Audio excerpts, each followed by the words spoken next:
कल भारतीय संविधान का गला घोटने का दुस्साहस इंडी अलायंस ने जम्मू कश्मीर में किया।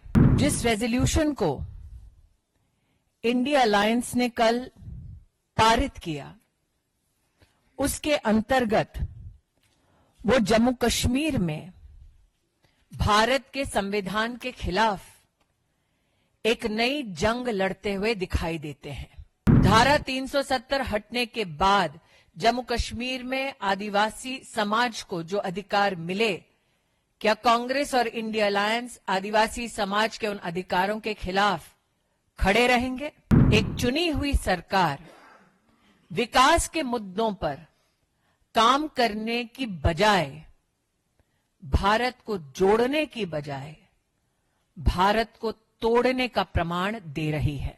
कल भारतीय संविधान का गला घोटने का दुस्साहस इंडी अलायंस ने जम्मू कश्मीर में किया।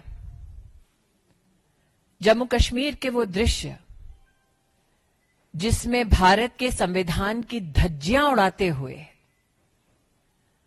आदिवासी अधिकारों, दलितों के अधिकारों और महिलाओं के अधिकारों का हनन करने का दुस्साहस कांग्रेस लेड इंडी अलायंस ने जो किया, एक जागृत भारत उस दुस्साहस को बर्दाश्त नहीं करेगा।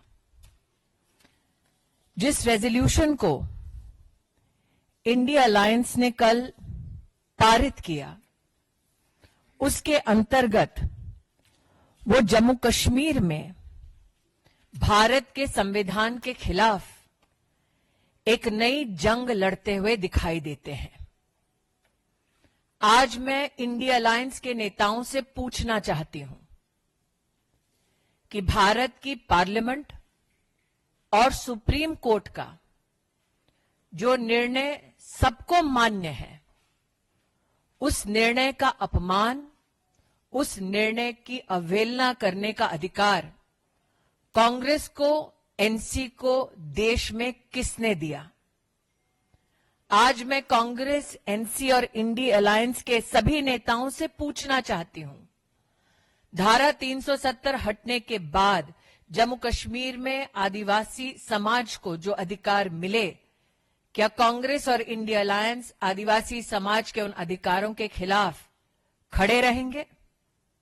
जम्मू कश्मीर में धारा 370 हटने के बाद दलित समाज, पिछड़े समाज को जो अधिकार भारत के संविधान के माध्यम से भारत की संसद ने सुपुर्द किए, क्या कांग्रेस नेत इंडी अलायंस उनके खिलाफ खड़े रहेंगे?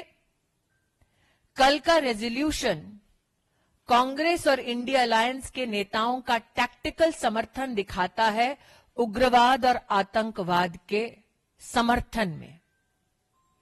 ये भारत में हर नागरिक को ज्ञात है कि धारा 370 हटने के बाद नागरिकों की मृत्यु में 80% की गिरावट हुई। ये हर हिंदुस्तानी को ज्ञात है कि धारा 370 हटने के बाद जम्मू कश्मीर में आतंकी घटनाओं में 70% की कमी हुई। लोकतांत्रिक ढांचे के माध्यम से एक चुनी हुई सरकार विकास के मुद्दों पर काम करने की बजाय, भारत को जोड़ने की बजाय भारत को तोड़ने का प्रमाण दे रही है। मैं इंडी अलायंस के सभी नेताओं को, देश के नागरिकों और भारतीय जनता पार्टी के कार्यकर्ताओं के माध्यम से आश्वस्त करना चाहती हूं कि संसद द्वारा पारित धारा 370 पुनर्स्थापित नहीं होगा और जम्मू कश्मीर को भारत से बांटने का उनका ये प्रयास कामयाब नहीं होगा।